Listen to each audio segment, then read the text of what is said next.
इस वीडियो में शुक्ल यजुर्वेद कर्मोपयुक्त मंत्र समुच्चय के अग्रिम मंत्र ऋत्विक वरण मंत्र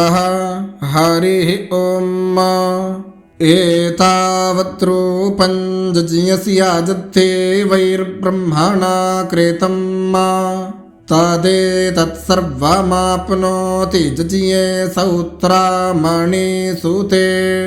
पत्नी कंकणबन्धन मंत्रः तं पत्नीभिरानुगच्छेम देवाः पुत्रैर्भ्रातृभिरुतवा हिरण्यैः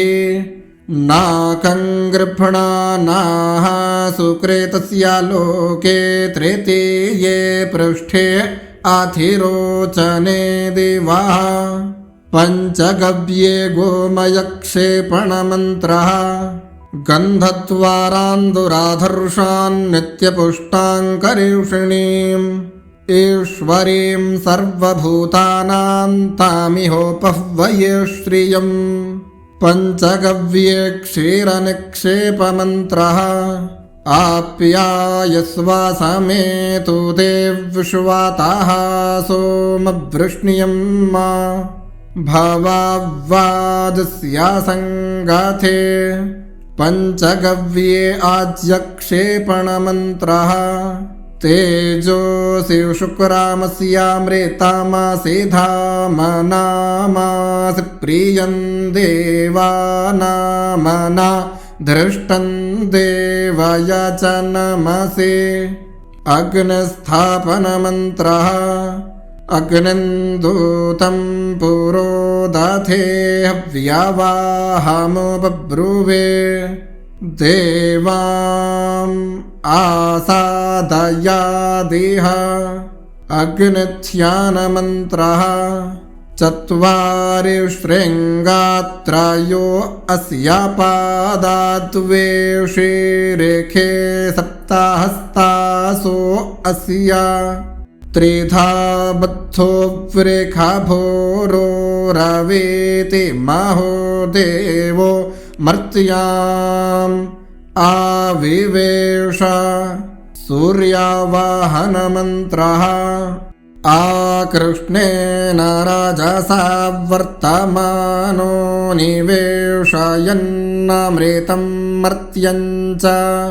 हिरण्ययेन सविता रथेन देवो जाति भुवनानि पश्यन् चन्द्रावाहनमन्त्रः इमं देवा आसापत्नको सुवध्वं महते क्षत्राय महते ज्येष्ठ्याय महते जानराज्या येन्द्रस्येन्द्रियाय इमामुखिया पुत्रा मुख्यै पुत्रामस्यै विष एखावो मेराचा सोमस्माकं ब्राह्मणा नाग्राजा भौमावाहनमन्त्रः अग्निर्मूर्धादिवाः काकुत्पतिः पृथिव्या अयं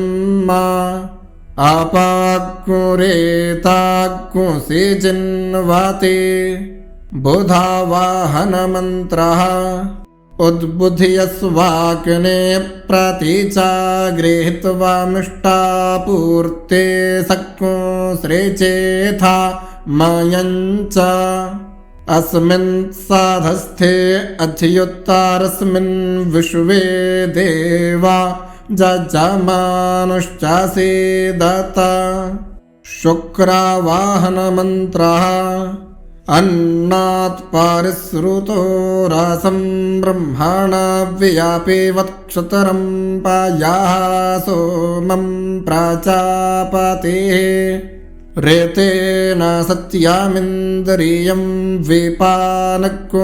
शुक्रामन्धसा इन्द्रस्येन्द्रियमिदं पायो